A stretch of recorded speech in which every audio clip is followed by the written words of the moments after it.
nome de Jesus. Amém.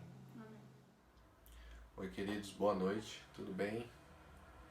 Eu, em nome da minha família, quero dizer que estamos com muita saudade de vocês, orando para que o Senhor abrevie esse tempo, encurte esse tempo, para que a gente possa vê-los muito, muito em breve. Eu acho que nós brasileiros sofremos muito com isso, né? Povo latino. Mas o Senhor tem olhado para as nossas orações, tem ouvido as nossas orações. Eu creio nisso. Quero compartilhar rapidamente com vocês sobre o livro do profeta Joel. E o objetivo desse livro é esclarecer os sofrimentos de Israel, né, de Judá e Jerusalém ali, por causa de suas rebeldias, né. Então a gente vai ver isso muito, vai passar de uma forma muito rápida no capítulo 1, mas também assegurar as bênçãos de Deus, né, sobre esse povo, né, através do arrependimento. Então a gente vai ver os frutos da obediência, né, a restituição que Deus faz a esse povo, né. Então, um versículo muito conhecido de todos é Joel 2, 28 a 29, e diz: Depois derramarei o meu espírito sobre toda a carne, e vossos filhos e vossas filhas profetizarão, os vossos velhos terão sonhos, os vossos jovens terão visões, e também sobre os servos e servas derramarei o meu espírito.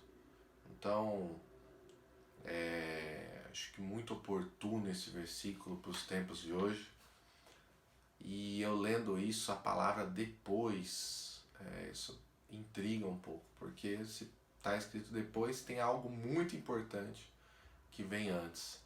Então, se a gente começa a ler o capítulo 1 de Joel, a gente vai entender um pouco melhor, né?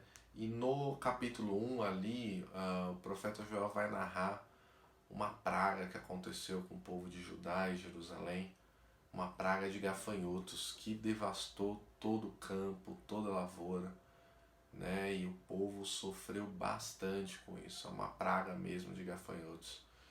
E a praga foi tão forte que vinha gafanhotos, devoravam as plantações, os que sobravam vinha outro e comiam também, e depois vinha outros tipos de gafanhotos, né?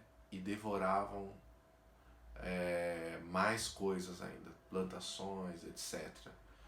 E ali tem um chamado para os anciões, que é para eles contar, né, para os seus filhos, para os seus netos, para a próxima geração, o que houve, né, o que aconteceu com aquelas cidades, né, com aquela nação. Então, ali estava alertando para que os senhores contem, né? Hoje no Brasil nós não tivemos grandes catástrofes, tufões, né? Terremotos, guerras, né?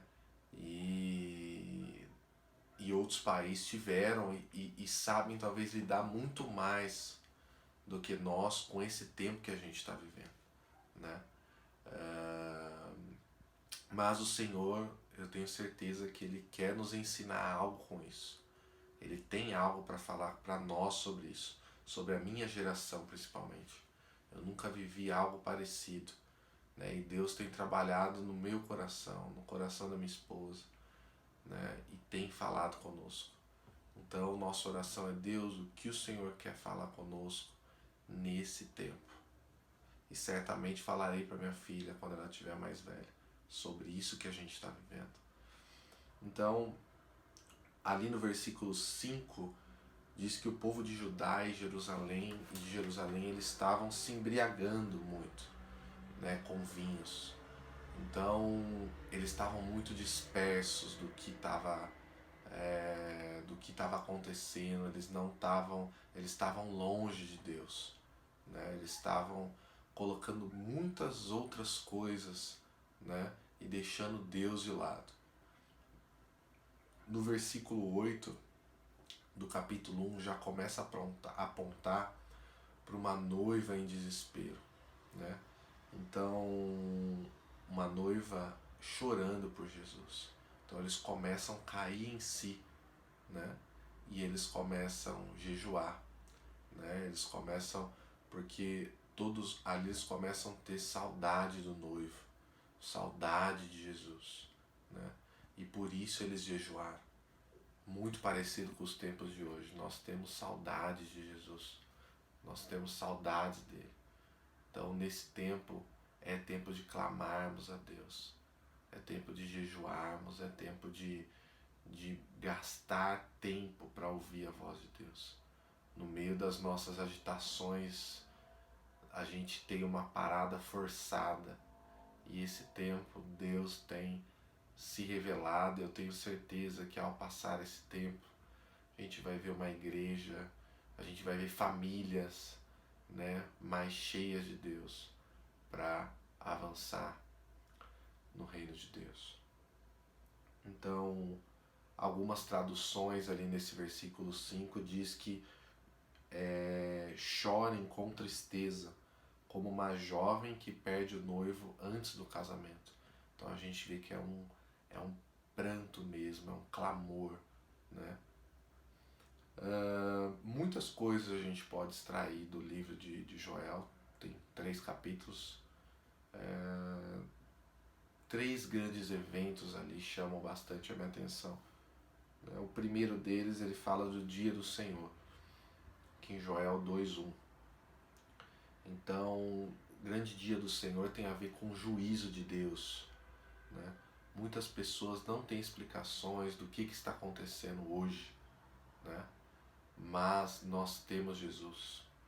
Nós somos a solução, porque o Espírito Santo habita em nós.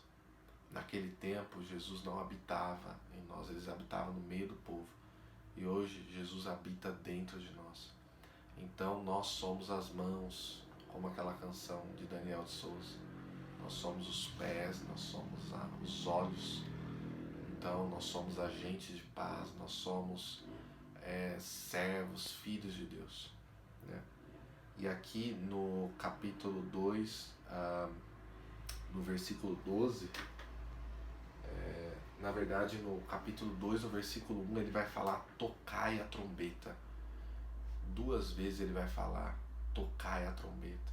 Esse sinal de tocar a trombeta é um sinal de guerra.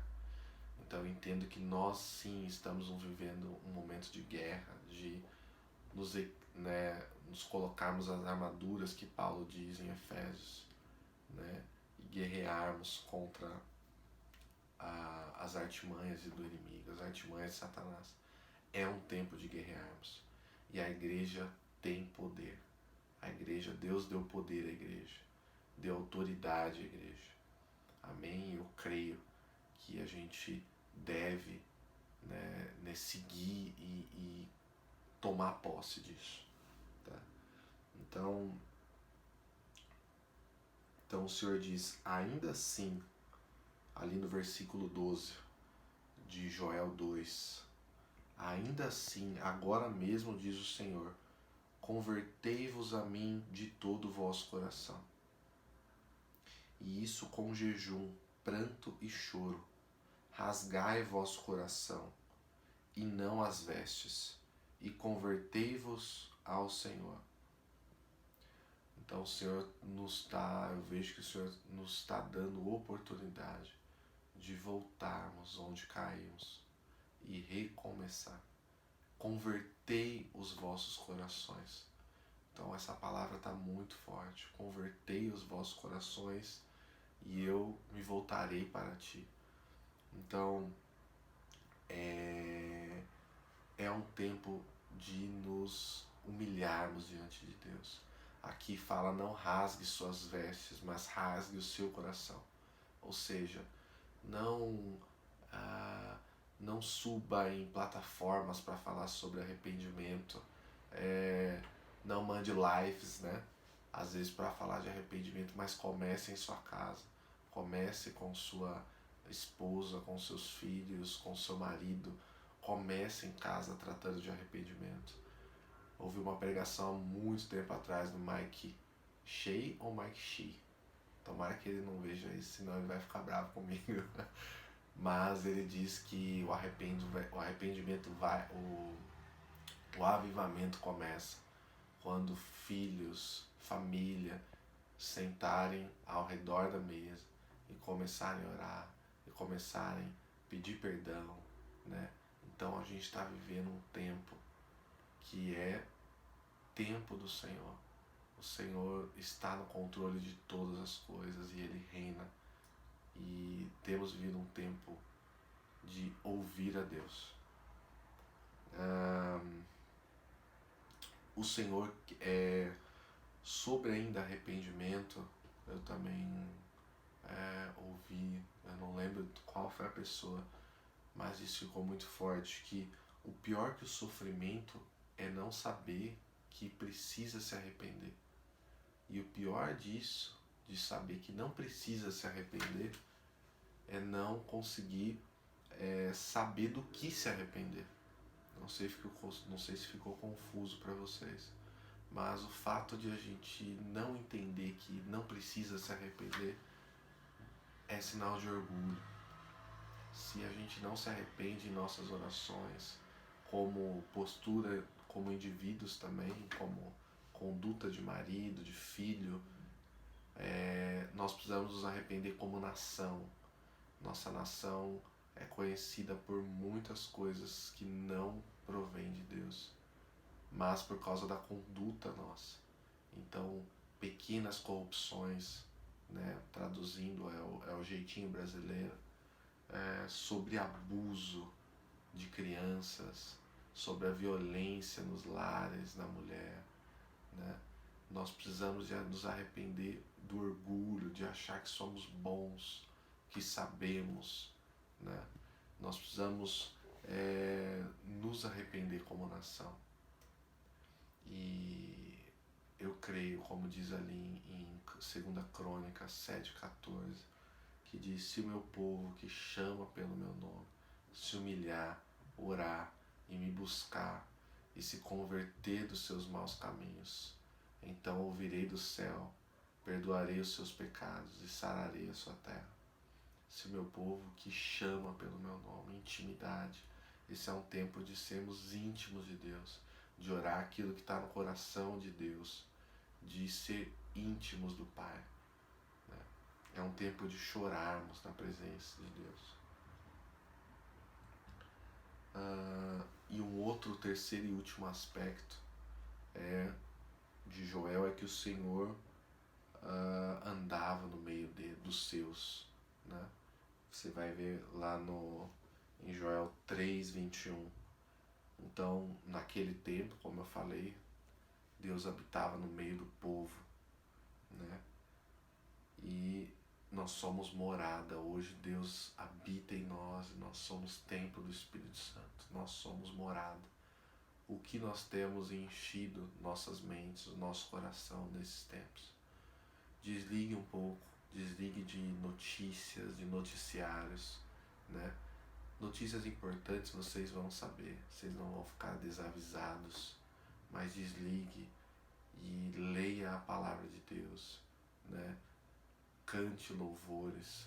Temos vários, esses dias eu tenho ouvido louvores que têm tocado meu coração, né? E eu creio que isso vai passar e o Senhor vai guardar os seus filhos. Então, a praga dos gafanhotos devastou Judá e Jerusalém. E o coronavírus tem feito um grande estrago nas nações. A pergunta é: qual é a nossa posição diante disso? Então, Oséias 6 diz: vinde, voltemos ao Senhor, pois Ele nos despedaçou e nos sarará. Fez a ferida e a ligará, nos revigorará e viveremos diante dele. Então, eu creio que o Senhor é poderoso, o Senhor está no trono e Ele não falha em nada, em nada.